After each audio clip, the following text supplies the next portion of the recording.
Hello Gemini, Sun, Moon Rising, and Venus signs. Kamusta po kayo? Sana po ay nasa mabuti kayong kalagayan.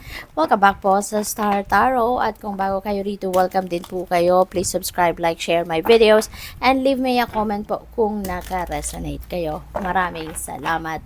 And Gemini, shout out muna kay @Alexander Turalba 3777, no? Hello po, Sir Alex. At maraming salamat, no, for your warm support sa ating channel. Thank you for sending me super thanks. Maraming salamat sa inyong donasyon. May God bless you more. At saka maraming salamat din, no, sa pag-join sa ating membership. I appreciate it. So, napakaganda. Kaya naman kayo binibless talaga ng universe. Tignan mo yan. Kasi, tignan mo yung napakagaganda, no, ng mga mensahe ninyo. Paunang message ninyo is material harvest. So, meron ditong completion, no? Siguro sa trabaho ninyo, sa task ninyo, no? Gemini, maaring merong kayong accomplishment and achievement na merong financial reward, no? You are going to be rewarded materially and financially. Ito na yung bunga ng inyong pagsisikap. Kaya naman kayo siguro din na you are going to experience abundance and prosperity sa ngayon kasi dahil dito sa pinagtrabahuan ninyo. Makukuha mo na, may enjoy mo na dito yung bunga ng inyong pagsisikap at pwedeng may ROI dito. Pwede rin na merong financial reward kayo, bonus na matatanggap, pwedeng may pay raise kayo, pwedeng may promotion kayo, 'di ba? At kapag na-promote ka, tataas na siyempre yung sahod mo, so tataas na din yung take home pay mo, hindi ba? Kaya you are going to definitely experience prosperity and abundance. Financial comfort, financial stability also will come your way. Kaya congrats. And hope. Ayan, you've been hoping for the best possible outcome. Siguro napaka-positibo mo din tao, no? Kaya ka din binibless with these beautiful blessings kasi nga napaka-positibo mo. Kasi ganun talaga, no? Like kung sinasabi, like attracts like, 'di ba? Kung if you are projecting positivity, 'di ba? For sure ang mamamagnetize ninyong energy are positive din, no? Positive situations din ang dadating, positive things din ang dadating, positive situations and positive experiences din ang dadating. Kaya ganun, no? So yung hope ninyo, yung faith ninyo talagang nagbubunga, no? Nagbubunga. Umasa kayo for the best possible outcome. Eto, 'di ba? You are also na talaga mag-aani na kayo ng bunga din ng inyong pagsisikap, pagtsatsaga at pagtatrabaho at yung pag-asa, no, na binuhay ninyo sa puso ninyo. Eto na yon, no, may nagma-manifest na, 'di ba? So kaya good luck sa iyo. Kaya kahit anuman, no, lagi ninyo pong tatandaan, kahit anuman ang mga nangyayari sa buhay ninyo, lalong-lalo na kung mayroon kayong mga challenging situations, may mga problema, may mga obstacles na dumadating sa buhay ninyo, just keep your hope and faith alive at all times. Kasi laging may solusyon ng problema. 'Di ba?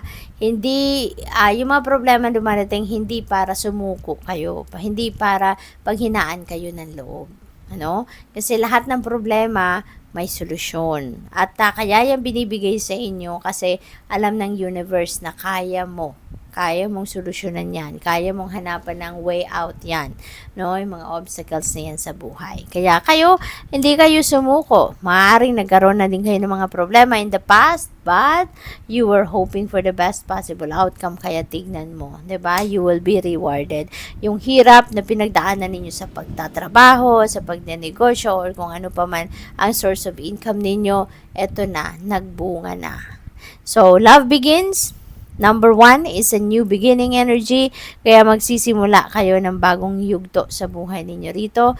And it could be in various areas of life. No, pwedeng sa ibang hindi to specific sa kung saan, but pwede rin na meron ditong bagong pag-ibig, no? Love begins. So pwedeng bagong pag-ibig, pwedeng bagong relationship, bagong yugto sa inyong relationship, baka magle-level up na ng relasyon ng iba sa inyo rito, possible 'yan.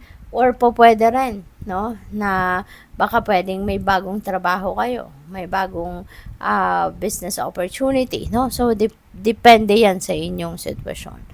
So, tignan natin kung ano pa ang mga mensahe para sa'yo. And muli, salamat sa mga nag-subscribe na po. At kung hindi pa kayo nakakapag-subscribe, subscribe na po kayo. And open na po yung membership natin, ano? So, just in case interested po kayo, please look it up. At maraming salamat, no? For not skipping the ads. At maraming salamat din doon sa mga nagpapadala ng super thanks. Katulad ni Sir at Alexander Toralba 3777. Maraming salamat for your generosity. So, manifesting miracles. Ayan. So, we have Archangel Orion. Sabi dito, thank you, Orion, for manifesting your miracles in my world. Napakaganda, diba? So, there are miraculous moments, miraculous events that are about to come in sa buhay ninyo. Merong magmamanifest, no, na milagro dito. This could be answered prayers, Gemini. Maaring ito yung mga heart's desires ninyo na ikakagulat ninyo na, aba, nandito na. 'Di ba? At ipagpapasalamat mo na lang. Ngayon pa lang, no? Kahit hindi pa 'to nangyayari, ipagpasalamat mo na. No? Thank you, Lord. No? Thank you, God, for what is yet to come. Kung ano pa man ang mga biyayang ibibigay mo. 'Di ba? Kay Gemini, maraming salamat ngayon pa lang. Spiritual gifts, Archangel Raziel. Thank you, Raziel, for helping me channel my gifts and talents. So, siguro it's about time na din, ano, na ilalabas mo na yung mga talento mo, mga skills mo, mga gifts mo. No? Maybe now is the time that you're going to embrace it, because now is the time that you are already being called to carry out your purpose in life. At gagamitin mo na ngayon yung mga talents, skills, and gifts ninyo na binigay sa inyo ng universe, no? Inner power, the Divine Father, no? Si Papa God ito. Divine Father, thank you for co-creating my world with me. 'Di ba? Kasi nga, nagtutulungan tayo. Teamwork tayo, 'di ba? Tayo at ang Panginoon. Tulong tayo sa kung ano man ang realidad na na-experience natin, 'di ba? Magkasama tayong binubuo, you know, ang realidad natin. Kasi si Divine Father na nagpapadala, ang nag-guide sa atin. Pinapadalhan niya tayo ng guidance, no? Pinapadalhan niya tayo ng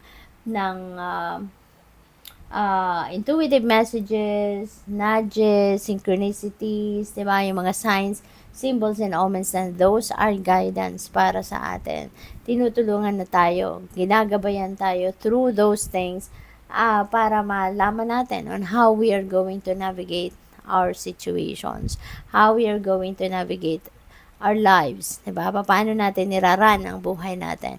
And tayo na nandito sa physical realm, tayo yung mag-i-execute noon. Tayo yung gumagawa, no, ng kung anumang mga bagay dito. So, provided that you are listening to God's guidance, provided that you are listening to your gut feel, to your intuitive messages and nudges, no, yung mga mensahe ng universe para sa atin, provided na sinusunod natin yan, 'di ba? So talaga mapupunta tayo sa dapat nating kalagyan, no?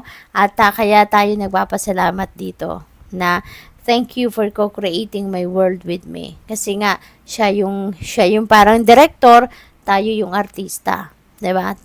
Siya yung nagda-direct sa atin kung saan tayo dapat, saan tayo papunta, anong gagawin natin, at tayo yung nag-execute dito, 'di ba? Kaya ito yung ating realidad, pinagtutulungan natin. So, good luck. Thank you for watching. Love and light. Namaste.